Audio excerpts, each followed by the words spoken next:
நான் தான் சொல்கிறேன்ல, ஒரு தாளில் வேணால் எழுதி தாரேன், நான் முதலமைச்சர் ஆகிடுறேன். என் மீனவனை அடிக்கடி சிறையில் போடுறது சுட்டு போடுறான்ல சிங்கள, அவனை தொற்ற சொல்லு, அவனை தொற்ற சொல்லு. ஏய் என்னப்பா நீ இவ்வளோ பேசுன, அந்த அட்சாம்பார் பண்ணு காலையில் கையெழுத்து போட்டு பதவி விளைக்கிறேன்றேன், எனக்கு தொற்ற சொல்லு பார்ப்போம்.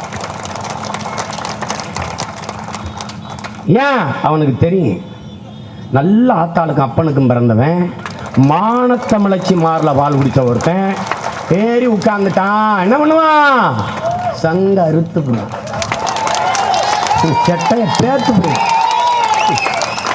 அவன் ஆளு அவனுக்கு தெரியும், இங்கே இருக்கிறலாம் முதலமைச்சர் இல்லை, போஸ்ட் மாஸ்டர்ஸு,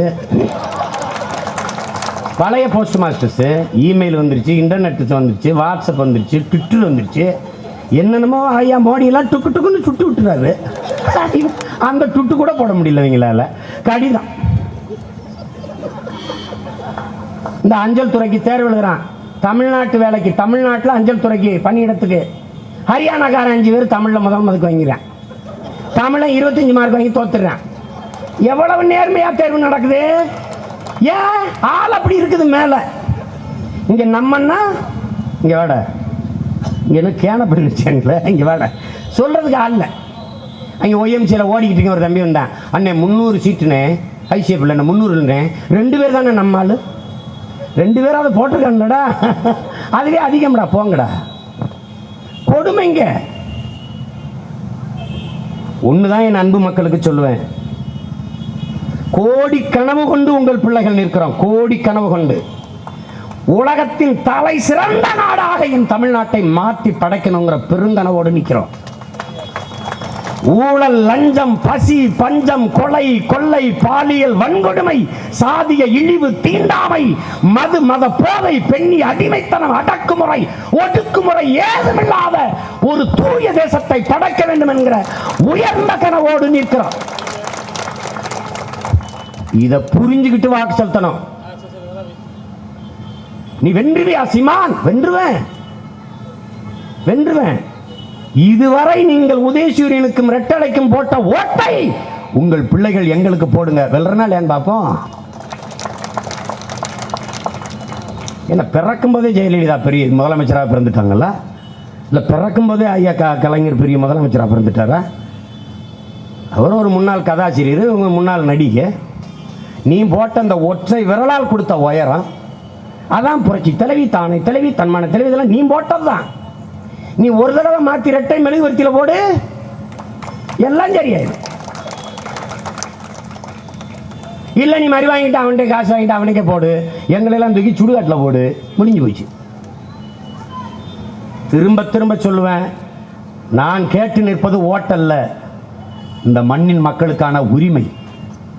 நாங்கள் கேட்டு கையேந்தி நிற்பது வாக்கல்ல, வருங்கால தலைமுறை பிள்ளைகளின் வாழ்க்கை. அதை கவனமா வச்சு வாக்கு செலுத்துங்க, அது ரொம்ப முக்கியம். எந்த பிரச்சனையும் தீர்க்கப்படல.